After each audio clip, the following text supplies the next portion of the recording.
Angular comes with a few built-in filters that are very useful for letting us display information the way we want. We can go even further though by defining our own custom filters, and that's what we'll do in this lecture.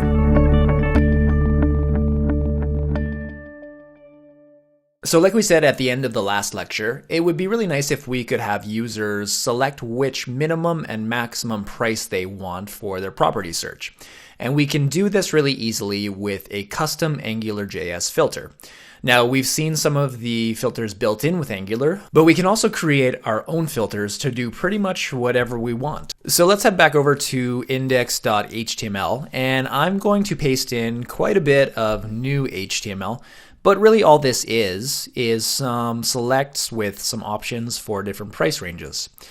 And I'll give you a chance to copy all of this out.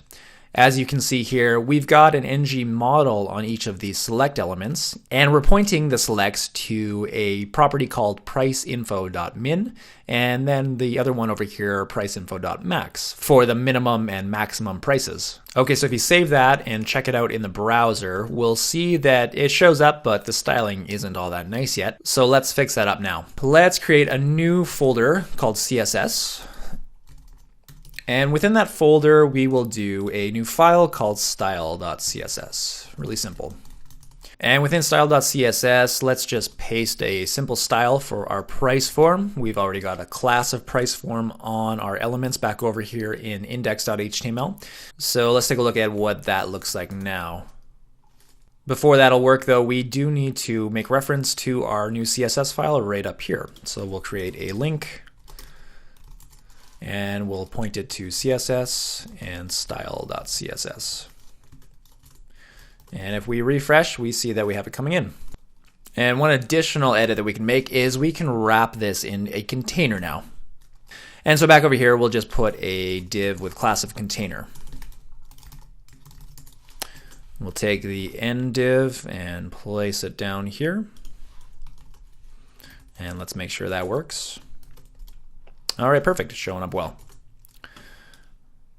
I'll just bump all of this in a little bit. Okay, so now we have to create our JavaScript file that will be our filter. So the way that we do this is we create a new file in scripts, and let's call this one cribsfilter.js. And just before we do anything here, I'll make sure that we put reference to it down here in our HTML file. So let's say we want the cribs filter. So just like with our factory and our controller, we need to get a hold of our module. And so we say it's ng cribs. And then we want to call filter here instead of factory or controller. It's going to be filter. And we're calling it cribs filter. And then it also takes an anonymous function, just like the other ones, that define the filter body. And in this case, the filter needs to return something. And what we'll want to return is a function. And the function here will accept a couple arguments. The first one we're going to call listings, and the second one we'll call price info. Essentially what this filter will do is it will return an array of filtered items. So we're going to set up some logic for filtering our listings and then push them onto an array that will be returned at the end. So first of all, let's set up our filtered array. So we'll say var filtered equals an array. We'll just set up an empty array. The next thing that we'll need are variables that reference our minimum and maximum prices. So let's say var min equals priceinfo.min and var max equals priceinfo max. And so those properties, min and max, will come from the priceinfo argument that we passed into the return function. Angular also gives us some helper methods, and one of them is a for each that works well with Angular. So we'll call Angular for each, and then we want to iterate over the listings being passed in. And for each of the listings, we will take the listing and let's do some logic on it here. So what we'll say is if the listing price is greater than or equal to our minimum price and the listing price is less than or equal to the maximum price, well, then we can push that listing onto the array. So within the if block here, we can say that we will push our listing onto the filtered array.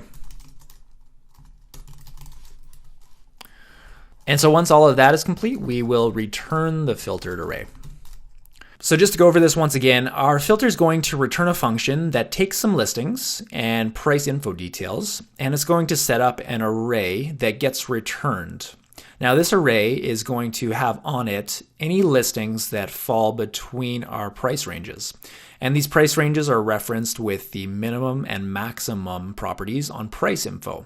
So we iterate over all of our listings, and then we check whether the price is within the minimum and maximum range. If it is, we push it onto the filtered array and return it. All right, cool. So that's all done. Now we need to make use of it. So back over here within our index.html file, where do we actually make use of it? Well, if we remember, we are using ngRepeat to iterate over all of the listings.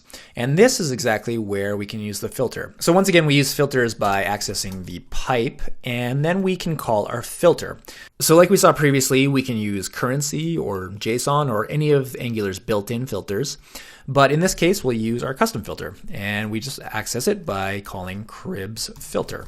So we know that our filter is set up to take an argument for price information, and the way that we can put that argument onto our filter is with the colon. So we put a colon there, and then we want to pass in price info. So that's how we pass in an argument. We put a colon and then the argument. And so price info in this case, if we remember, we've got that on our ng model for our select elements. So as you'll recall, we've got price info min here, which is bound to this select element. And then we've got price info max, which is bound to this select element here. And that is what we're passing into our cribs filter.